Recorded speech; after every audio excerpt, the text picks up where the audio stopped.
Ankleshwar જીઆઈડીસીમાં residential પ્લોટની ફાળવણીને લઈને ઉદ્યોગકારોમાં રોષ જોવા મળ્યો છે। ઉદ્યોગકારો દ્વારા જીઆઈડીસીના ડિવિઝનલ અને રિજનલ મેનેજરને આવેદનપત્ર પાઠવવામાં આવ્યું હતું। અંકલેશ્વર જીઆઈડીસીમાં રેસિડેન્શિયલ પ્લોટની ફાળવણીનો મુદ્દો ફરી ચર્ચામાં આવ્યો છે। વર્ષ 2018 અને તે પહેલા અરજી કરનારા અનેક ઉદ્યોગકારો હજી પણ પ્લોટથી વંચિત હોવાનો દાવો કરી રહ્યા છે। ઉદ્યોગકારોની માંગ છે કે વર્ષોથી જૂની અરજીઓ ફરીથી સ્ક્રુટિની કરવામાં આવે અને પાત્ર અરજદારોને યોગ્ય પ્રાથમિકતા આપવામાં આવે તેવી માંગ કરી રહ્યા છે। ટેકનિકલ ખામી, દસ્તાવેજોની અપૂરતા કે અન્ય કારણોસર અગાઉ રિજેક્ટ થયેલી અરજીઓને જરૂરી દસ્તાવેજો રજૂ કરવાની તક આપી પુનઃ ચકાસણી કરવામાં આવે તેવી માંગ પણ કરાઈ છે। ઉદ્યોગકારોએ કામદારોની સંખ્યાને પ્લોટ ફાળવણીનો એકમાત્ર માપદંડ ન બનાવવાની રજૂઆત કરી છે।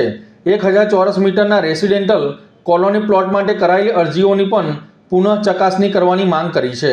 સાથે જ જે ઉદ્યોગકારો અથવા પાર્ટનરને અત્યાર સુધી એક પણ રેસિડેન્શિયલ પ્લોટ મળ્યો નથી તેમને ઉપલબ્ધતા મુજબ ઓછામાં ઓછો 300 ચોરસ મીટરનો પ્લોટ ફાળવવાના હકારાત્મક વિચારણા કરવામાં આવે તેવી રજૂઆત કરવામાં આવી છે।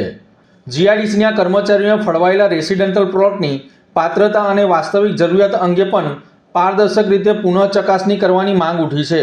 ઉદ્યોગકારોનું કહેવું છે કે એક જ વ્યક્તિ, પરિવાર અથવા ઉદ્યોગકારોનું કહેવું છે કે એક જ કંપની, પરિવાર અથવા કંપનીને વારંવાર લાભ આપવાને બદલે અત્યાર સુધી એક પણ પ્લોટથી વંચિત રહેલા પાત્ર અરજદારોને પ્રાથમિકતા આપવી જરૂરી છે। હાલ ફાળવણી બાદ જો પ્લોટો ઉપલબ્ધ રહે તો ફરીથી અરજીઓ મંગાવી પારદર્શક પ્રક્રિયા હાથ ધરા હાલ ફાળવણી બાદ જો પ્લોટ ઉપલબ્ધ રહે તો ફરીથી અરજીઓ મંગાવી પારદર્શક પ્રક્રિયા હાથ ધરવામાં આવે તેમજ અરજદારોની સંખ્યા પ્લોટ કરતાં વધુ હોય તો નિયમસર ડ્રો પદ્ધતિથી ફાળવણી કરવાની પણ માંગ કરાઈ છે। ઉદ્યોગકારોએ સ્પષ્ટ કર્યું છે કે તેમની રજૂઆત કોઈ વ્યક્તિ કે અધિકારીનો હક છીનવવા માટે નથી, પરંતુ વર્ષોથી રાહ જોઈ રહેલા પાત્ર ઉદ્યોગકારોને સમાન તક અને ન્યાય મળે તે માટે જરૂરી છે। હવે જોવાનું એ રહેશે કે ઉદ્યોગકારોની આ માંગણીઓ અને જીઆઈડીસીના તંત્ર શું નિર્ણય લે છે અને જૂની અરજીઓની પુનઃ ચકાસણીને લઈને કોઈ કાર્યવાહી કરવામાં આવે છે કે નહીં તે જોવું રહ્યું।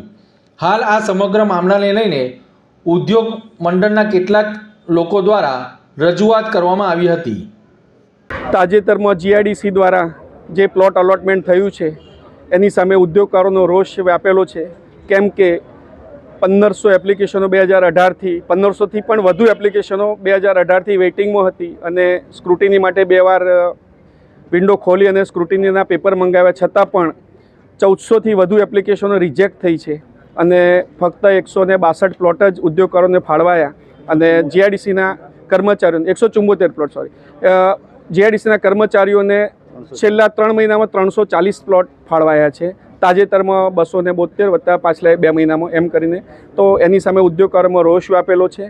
એથી અમે આજે એક આવેદનપત્ર આપવા માટે આવ્યા છે કે ભાઈ જીઆઈડીસીની આવી નીતિ કેમ છે? જો ઉદ્યોગકારો, નાના ઉદ્યોગકારોનો શું વાંક છે? અત્યારે પહેલાં તો 300 મીટર ને 1500 મીટર જે આપતા હતા, અત્યારે ફક્ત 125 અને 150 મીટરના પ્લોટ અલોટમેન્ટ થઈ રહ્યા છે। ઉદ્યોગકારોમાં એનો પણ રોષ છે કે કર્મચારીઓને 125, 150, 200 મીટર અને 330 મીટર સુધીના પ્લોટ ફાળવ્યા છે, જ્યારે ઉદ્યોગકારોને જે હમણાં તાજેતરમાં અલોટમેન્ટ થયું એમાં ફક્ત 125થી 150 મીટર સુધીના જ પ્લોટ ફાળવ્યા છે। એ પણ એક મોટો રોષ છે।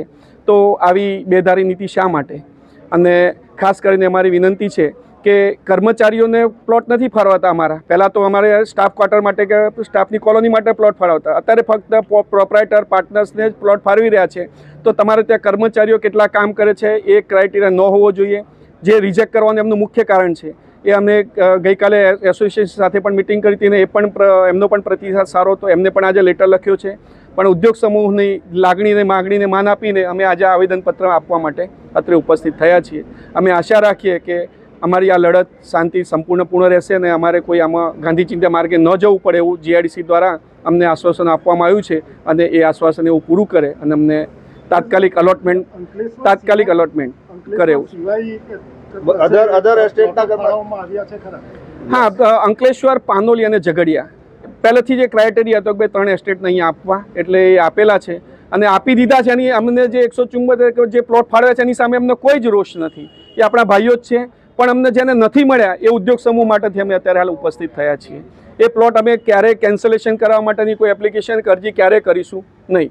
પણ અમારો જે રોષ છે એ કર્મચારીઓને જે પ્લોટ જે ફાળવ્યા છે અને ઉદ્યોગકારોને જે વેલિડ એપ્લિકેશનો થવી જોઈતી હતી એમને પણ નથી મળ્યા.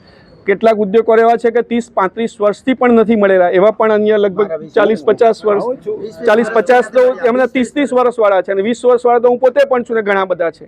એટલે જેને નથી મળ્યા એટલે એના માટેનો આ રોષ છે અને મેં આશા રાખીએ કે આ પત્રકાર મિત્રો પણ આને અમારું અવાજ દૂર સુધી પહોંચે એવી રીતે એને અમારું લાગણીને માગણીને માન આપીને પહોંચાડશો.